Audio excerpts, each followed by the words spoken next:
La chronique ciné avec JPL.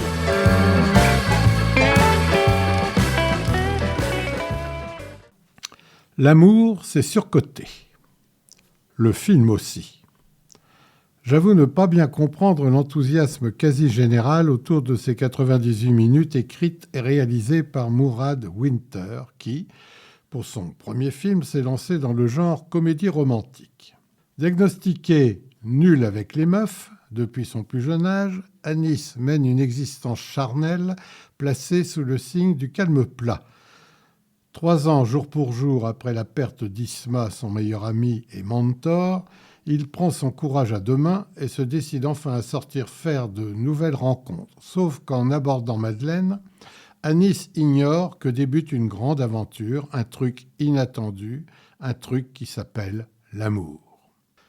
Comme on n'est jamais si bien servi que par soi-même, Mourad Winter a décidé d'adapter son propre roman en se focalisant sur 3 dimensions de l'amour, le couple, la famille et les amis.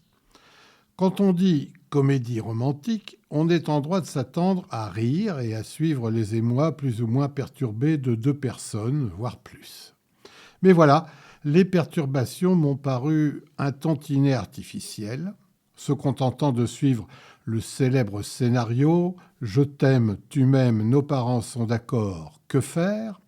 Et côté comédie, à part quelques bonnes punchlines, comme on dit en français, c'est un peu de la grosse cavalerie, sans parler de quelques vulgarités de mauvais aloi. Bref, un avis très mitigé, même si, reconnaissons-le, ce film s'élève au-dessus de la moyenne de ce type de comédie en France.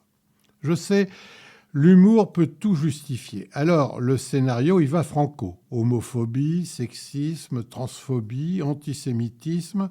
Le catalogue de tous les maux de notre société est récité avec une belle et peut-être même regrettable constance tout au long de ce film.